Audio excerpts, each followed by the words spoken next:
Bugun shunaqa tez yuzimizni ham chala yuvib salonga ketyapmiz. Jiyanimni olib ketyapman. Bu jiyanim sochlari judayam qalin, sochingni botoks qilib qo'yaman, послушный sillu yaltiroq bo'lib qoladi deb. Bugun bemalol bo'lganiga ishim, xursand qilaman seni deb salonga olib keldim. Biz salonga keldik. Vohli bo'lganiga hali hech kim yo'q edi. O'zimiz birinchi bo'lib salonga keldik. Keyin gaplashib birga kirdik. Bitta odam bor, hozir keladilar dedim. Keyin ular menga shunaqa narsa olib kelibdilar. Shirinlik. Keyin ularning sochlarini uhod qildim.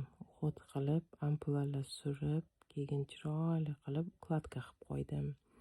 Ukladkamiz mana har doimgidek chiroyli chiqdi. O'z sochlari zo'r. Klientimni ungacha bolalar meni kutib o'tirib turishdi. Keyin biz choy ichmagan edik. Yonimizdagi Smartga kirdik, nimadir olamiz, ham yaqin tez bo'lamiz deb. Bolalar ramyon ichamiz deyishdi. Ertalabdan ramyon ichasizlarmi desam, ha dedi, bularga yoqadi-yu hozir ramyon. Ramyon bilan xo'rindoq yeb, keyin yana salonga qaytib chiqdik. Bu meni utuk qilib olgan ekan, o'zi utuk qilingan sochim shu dedi.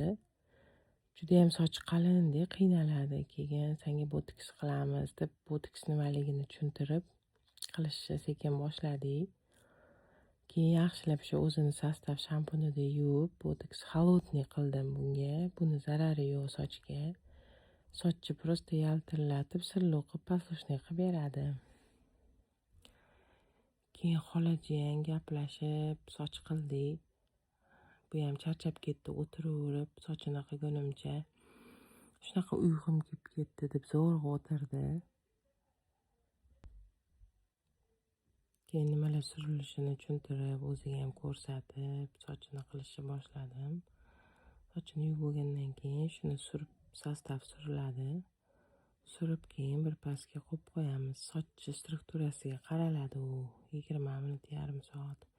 Shunaqa qilib lampada o'tirdi, kutdi. Keyin sochini qilib bo'ldi. Oxirida rezultatni ko'rib, o'zi ham xursand bo'ldi, o'ziga ham yoqdi.